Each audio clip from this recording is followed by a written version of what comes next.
First of all, consumption function பத்தி பார்க்க போறோம். Meaning of consumption function. First of all, income. Okay. Next, spending.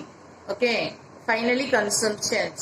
Okay. This is very very important for our consumption function because first of all ஒரு income இருந்தா தான் நம்மளால spend பண்ண முடியும். Spend பண்ணி ஒரு பொருளை வாங்கினா தான் நம்மளால நுகர்வு யூஸ் பண்ணிக்க முடியும். Okay. So this is one of the concept. So the consumption functions are propensity of consumer refer to the income consumption relationship.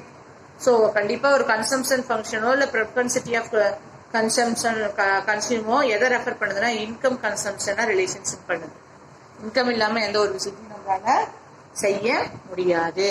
It is a functional relationship. இது ஒரு functional relationship between two aggregative vice versa. First of all, total consumption and gross national income. நம்மளுடைய gross national incomeல எவ்வளவு consumption பண்ணிருக்குங்கிறது total. So இது ரெண்டும் தான் நம்ம relationship பண்ணிட்டே இருக்கு. சரிங்களா? Consumption function.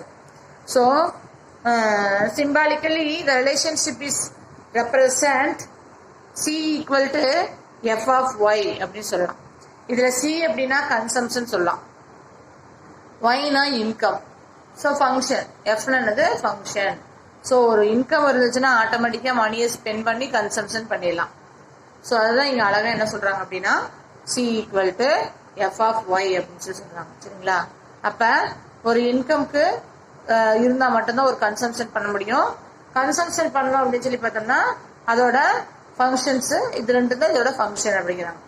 Thus the consumption functions indicated functional relationship between. So இந்த consumption functionங்கிறது one of the functional relationship அப்படின்னு சொல்லி சொல்றாங்க. சரிங்களா? So C and Y where C is the dependent variable. Cங்கிறது C and Y அப்படிங்கிறப்ப C is the dependent variable, Y is the independent variable அப்படிங்கிறாங்க. So Cங்கிறது dependent variable, Yங்கிறது independent variable அப்படிங்கிறாங்க. So C is determined by Y. C வந்து Y determine பண்ணுது. Consumption எதை determine பண்ணும்? இன்கமா determine பண்ணும்.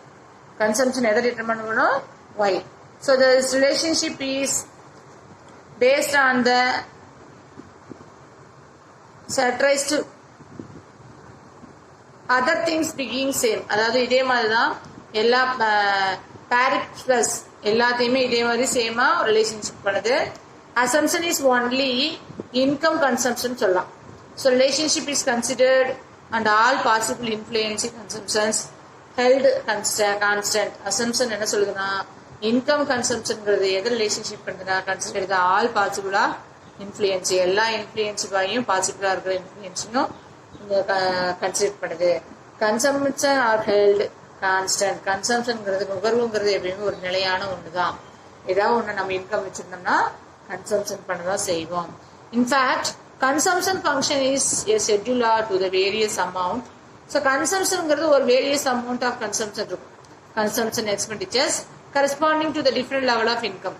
நம்மகிட்ட நிறைய நம்ம என்கிட்ட என்ன லெவல் ஆஃப் இன்கம் இருக்கோ அதுக்கு தகுந்த மாதிரியான எக்ஸ்பெண்டிச்சர்ஸும் கன்சம் ஒரு பீப்புள்ஸ் பண்ணுவாங்க. Hypothetically consumption schedule is given the table. ஒரு டேபிள் பாரு. First of all income minus consumption is schedule is saving. Okay. இப்போ வந்து பாத்தீங்கன்னா இன்கம் வந்து ஐ பாக்ஸ்ல இருக்கு, கன்சம்ஷன்ங்கிறது சி பாக்ஸ்ல இருக்கு, எஸ்ங்கிறது வந்து பாத்தீங்கன்னா சேவிங்ஸ். சரிங்களா? ஃபர்ஸ்ட் ஆஃப் ஆல் நமக்கு 0 லெவல் இன்கம் இருக்கு, பணமே இல்லை. ஆனா நம்ம 20 ரூபாய்க்கு கன்சம்ஷன் பண்ணிருக்கோம். அப்ப நம்ம கடன் வாங்கியிருப்போம்னு இருக்கும். அப்ப -20 என்னதுங்க? என்னது? நம்மளுடைய சேவிங் வந்து இல்ல, -20 போகுது, ரொம்ப லாஸ்ல போயிட்டு இருக்கு, சேவிங்கே இல்ல. அப்பயும் நம்ம கடன் வாங்கி செலவு பண்ணிருக்கோம், லோன் கிரெடிட்ல இருக்கு. அதே இன்கம் உங்கள்கிட்ட 60 இருக்கு, ஆனா நீ செலவு எவ்வளவு பண்ணிருக்க? 70 அளவுக்கு நீ வந்து செலவு பண்ணிட்ட. சரியா? அப்ப நீ வந்து -10, அதுவும் உனக்கு கிரெடிட்ல தான் போகுது. அமௌண்ட் வந்து நீ கடனுக்கு தான் வாங்கியிருக்க. அது 120 அளவுக்கு உனக்கு என்ன இருக்கு? இன்கம் இருக்கு. ஆனா நீ எவ்வளவு 120யுமே செலவு பண்ணிட்ட. அப்போ உன்னோட சேவிங் எவ்வளவு? 0. தென் 180 அளவுக்கு உனக்கு இன்கம் இருக்கு. ஆனா 170 அளவுக்கு நீ வந்து எக்ஸ்பென்சஸ் பண்ணிட்ட, கன்சம்ஷன் பண்ணிட்ட, செலவு பண்ணி வாங்கிட்ட பொருளை. அப்ப எவ்வளவு உங்களோட சேவிங் இருக்கு? 10 rupees இருக்கு. புரியுதா? 240 அளவுக்கு உங்களோட இன்கம் இருக்கு, 240 rupees வச்சிருக்க. ஆனா 220க்கு நீ செலவு பண்ணிட்ட. 220 ஒன் ஆஃப் த எக்ஸ்பென்சஸ் ஆயிடுச்சு. Remaining 20 one of the saving. Okay, then 300 அளவுக்கு நீ இன்கம் இருக்கு, 270 அளவுக்கு ஸ்பெண்ட் பண்ணி செலவு பண்ணிட்ட, ரிமைனிங் 30 rupees உனக்கு one of the saving. Okay, then 360 அளவுக்கு நீ வந்து இன்கம் இருக்கு, 320 அளவுக்கு ஸ்பெண்ட் பண்ணிட்ட, remaining 40 one of the saving. Okay, இப்போ take off 100 plus 0.8y marginal propensity consumption 0.8 அப்படிங்கிறாங்க. ஸோ இதை இங்கே சொல்லியிருக்காங்க. சிங்கிறது கன்சம்ஷன், ஒய்ங்கிறது ஆல்ரெடி நம்ம சொன்னோம் இல்லையா இன்கம். ஸோ எந்த அளவுக்கு நம்ம கன்சம்ஷன் பண்ணியிருக்கோமோ அந்த அளவுக்கு நம்ம இன்கம்க்கு அளவுக்கு நம்ம கன்சம்ஷன் பண்ணணும் அப்படின்னா நம்மளோட லெவல் வந்து 0 லெவலுக்கு போயிடும். ஸோ ஒய்ங்கிறது என்ன அப்படின்னு சொல்லி பார்த்தோம்னா ஆல்ரெடி இன்கம் சொல்லியிருக்கோம்.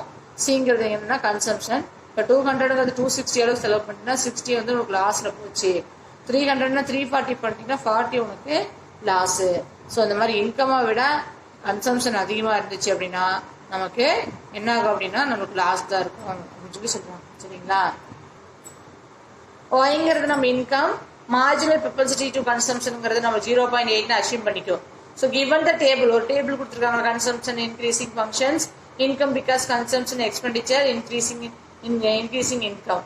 அப்போ வந்து ஒரு கன்சம்ஷன் அதிகமாச்சுன்னா இன்கமும் அதிகமாகும், இன்கம் இல்லைனாலும் கன்சம்ஷன் போயிட்டு தான் இருக்கும் அப்படிங்கிறாங்க. இன்க்ரீசிங் இன்கம் இன்க்ரீஸ் ஆச்சுன்னா கன்சம்ஷனோட அளவு இன்க்ரீஸ் ஆகும். Source the income is 0. ஒருவேளை இன்கம் 0வா இருந்தா spending the past savings and consumption because the must eat to the order to automatically consumption. சேவிங்கே இல்லைனாலும் நம்ம ஒரு சில கன்சம்ஷனை நம்ம செஞ்சுதான் ஆகணும். அப்போ ஒரு டைம் பார்த்தாலே 120க்கு 120னா அந்த இடத்துல சேவிங்கும் கன்சம்ஷனும் முடிஞ்சு போச்சு. 180க்கு 170 கன்சம்ஷன் பண்ணிட்டீங்கன்னா 10 வந்து உனக்கு ஒரு சேவிங்கு. சரிங்களா? ஸோ இந்த மாதிரி நம்ம ஒரு டயக்ராம்ஸ் மூலியமா பார்க்குறாங்க. ஃபர்ஸ்ட் ஆஃப் ஆல் 0னா 20 rupees வந்து கன்சம்ஷன் பண்ணியிருக்கீங்கன்னா நம்மளோட இன்கமே இல்லாமல் நீ வந்து கன்சம்ஷன் பண்ணியிருக்க. சரியா? ஸோ சேவிங்கே கிடையாது.